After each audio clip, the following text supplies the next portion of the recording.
thank you again for sitting down with us. I wanted a real fire pit, real fire though. They wouldn't do it for you? What'd you do? Just one of those little... Yeah, they're afraid the house will burn down or something. I'll burn down some minor like that. It's brick.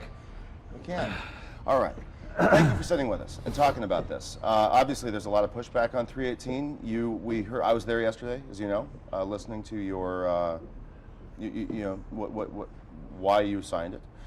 Let me just jump right in if I can. Is that all right? Sure, no problem. Sheriff Barnes introduced you yesterday, Yeah. and he said it's not an emotional issue, it's a legal issue. But for a lot of folks, I think we can agree, there is a large emotional component, right? We're talking about, in many cases, keeping families together for deportation. We're talking about medical issues for kids with the IDs that now won't be available to these people. There are some emotional components, but let me ask you about Sheriff Barnes' statement. Yeah. Do you see this as only a legal issue, or do you see some other side of it as well? I see this as an issue of legal immigration and illegal immigration, and we have laws on the books that we have to enforce. I swore to uphold the laws of not only North Carolina, but of the United States of America. And so did every police officer and every sheriff and every highway patrol officer. And we should have no politicians or town officials limit that ability to enforce the Constitution of the United States and North Carolina. I've been very consistent with this. By the way, I irritate a lot of conservatives when I said registers of deeds had to follow the laws of the United States of America, because they were sworn to uphold through an oath of office those laws. And I feel the same way about our police. So I've been very consistent, and again, this is an issue regarding illegal immigration and obeying our immigration laws, which are very, very important to the sovereignty of our nation and the sovereignty of the state of North Carolina. Yesterday in your remarks, you referred to a host of very serious crimes: human trafficking, drug cartels, gang violence. Yes. The inference was that undocumented immigrants are in some way illegal. Excuse me, you say your station apparently has a rule where you can't use the term illegal, but these are illegal immigrants coming into our nation. And the fact of the matter is, in talking to sheriffs throughout North Carolina, many of the sheriffs have informed me that we have illegal immigrants who are involved in cartels of both human trafficking and drug trafficking. Now, we also have others involved in that trade, but there's no doubt we have a serious cartel issue along I-95 corridor, 85 corridor, 40 corridor, and we need to use every tool that's available to our law enforcement officers to find out exactly who is coming into our country and state, and follow through to ensure that there are no, that crimes are solved and that criminal activity is prevented in North Carolina. I'm responsible for the public safety of North Carolina citizens. That's the number one rule, responsibility of government, and I'm going to take that responsibility very seriously. But is there any evidence that undocumented or illegal immigrants commit those crimes at greater rates? It doesn't.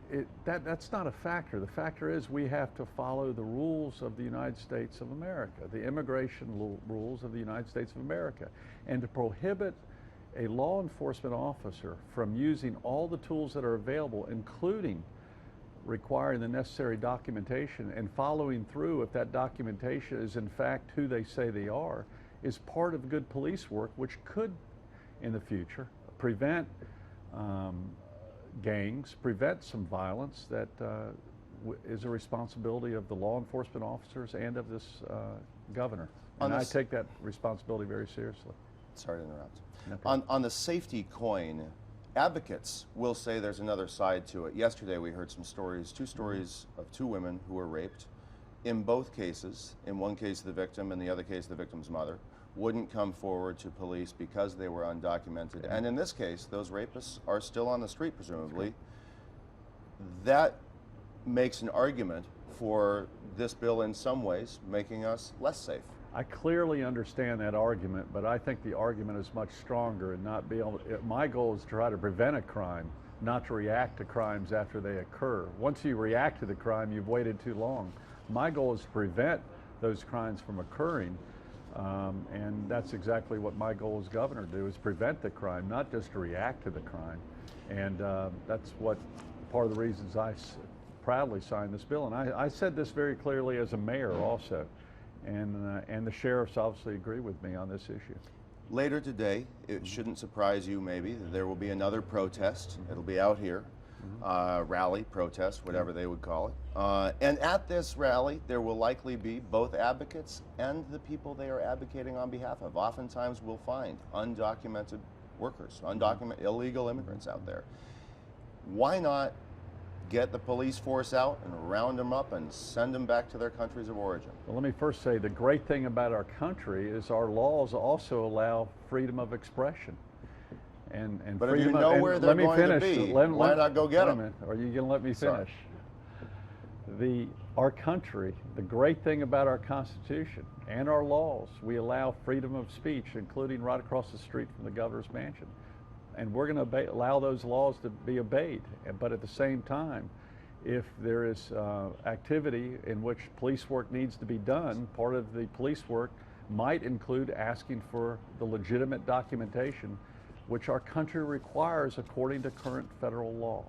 And all law enforcement should participate in the enforcement of all laws which are part of the state and the federal statutes. To be clear, if there is a reason for police involvement at this protest and there are undocumented workers there, you expect that they will be found out and rounded up. I don't think you'll see that happening, but if there is activity, which is potential criminal activity occurring, and we approach someone, identification is one of the things that should be required as part of good police work in every town in North Carolina.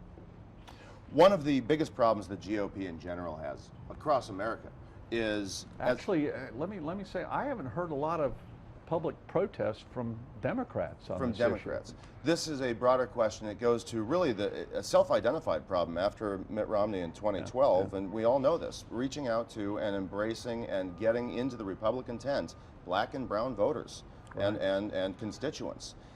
A bill like this seems to alienate that constituency. I counter the media's perception of this because most legal immigrants, in fact, I'd say the vast majority of legal immigrants who have come to our great country from all over the world agree that we have to follow the process of laws. And we have a lot of people who are standing in line wanting to get into our country and cannot and are waiting their turn. And I think those people are very supportive of this initiative.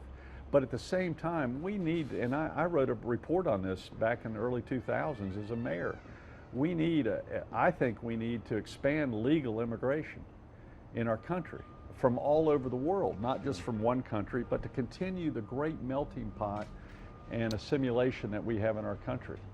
But it has to be through a process and it has to be strategic. To your point that in your mind, most people will sympathize with and support the signing of this bill. The League of Women Voters of the Piedmont Triad yesterday put out a statement saying, "We condemn this bill both for its mean-spirited origins and the hypocrisy the governor signing it represents." Tough words. I don't know who's writing that.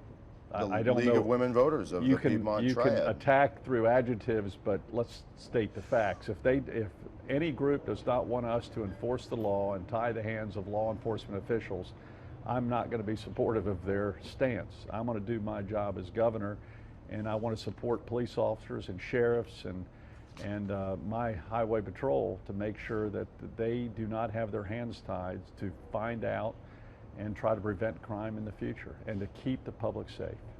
I know you have said in the past it's all policy and that you don't worry about politics, but clearly there could be blowback to this in November. Are you worried about that at all? Did that factor into your decision making? I'm sworn to uphold the Constitution of not only North Carolina but the United States, and I'm going to do just that. I had the courage to do it on the Register of Deeds issue, which irritated some of my friends on the right, and I'm going to do it on this issue regarding illegal immigration, which obviously irritates some of my friends on the left, and that's my job as governor. And I expect the president to uphold the law. I expect my responsibility is to uphold the law, and so is every mayor and city council member ought to do the same thing throughout North Carolina. You signed this bill, but you didn't draft it, you didn't write it.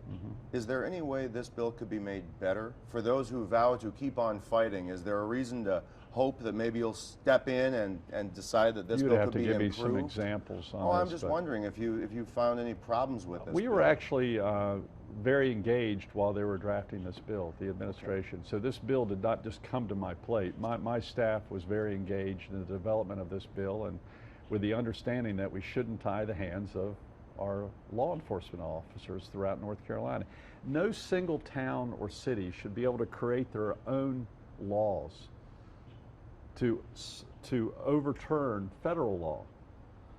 Is that why you went to Greensboro yesterday? Is that No, why actually, you made this announcement in Greensboro? No, actually, it was planned long before that. That occurred after we had already set that date internally. Some folks had thought Greensboro, and specifically, I read that. I'm sure you had read it, and it must have crossed your mind going, knowing After the Greensboro vote, we recognized that, but that's not why we went to Greensboro. One of the reasons we went to Greensboro is because Sheriff Barnes is one of the a huge supporter of this initiative, along with many sheriffs who are standing besides me.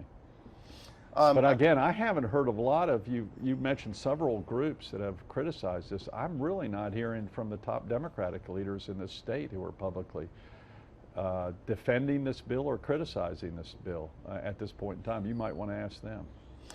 I don't know if we're pressed for time here. I did want to ask about the economics of it. I know yesterday you made reference to economics and the economic viability of this state, but there is an agricultural carve-out in the bill, and I think most people recognize that undocumented or illegal workers make up a large component of that industry. If we are so serious about what we say in this bill, why would we have an agricultural carve-out at all in here? I think the main purpose for the agricultural carve-out is many of those people come and then they go back home to their original country, and I think that's the exception. But they're not here on work visas necessarily. And they need to be. Many of them are on work visas, but I think there needs to be more study. Listen, I vetoed an immigration bill 2 years ago against my fellow Republicans because they weakened the E-Verify. I'm a big advocate, as both a previous mayor and as governor, to have an E-Verify, where every employer should do a thorough check of whether a person has legal status in our nation or not, and whether or not that name actually correlates with a federal register of names that may have committed previous crimes in our country. And I think my previous legislature, my Republican legislature, actually overturned my veto on that. So I've been very consistent on this item regarding E-Verify, regarding making sure that we protect the public and enforce the laws that we're sworn to uphold. You've been resolute this whole interview about that point. Is there anything that you might say to folks who are watching this looking for a little bit more empathy?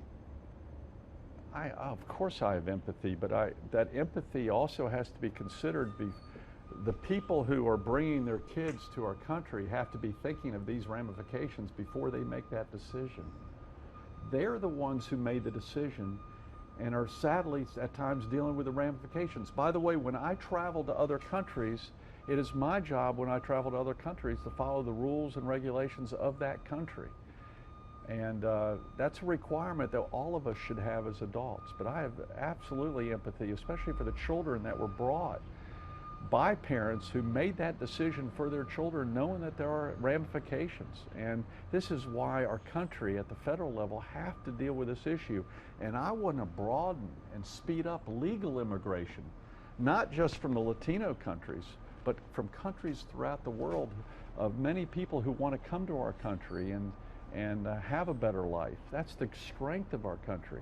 As I stated yesterday, my mom was German and my dad was Irish, and at the time, their grandmothers didn't talk to each other. There was a lot of dispute when I was growing up between two different cultures. But the great thing about our country is the combining of many different cultures and the melting pot of America. And that's the strategy of what our immigration policy must continue to be in the future. And sadly, the President and the Congress aren't dealing with this very, very serious issue in which our sheriffs and our police have to deal with at the end of the situation, not at the beginning. Thank you for the interview.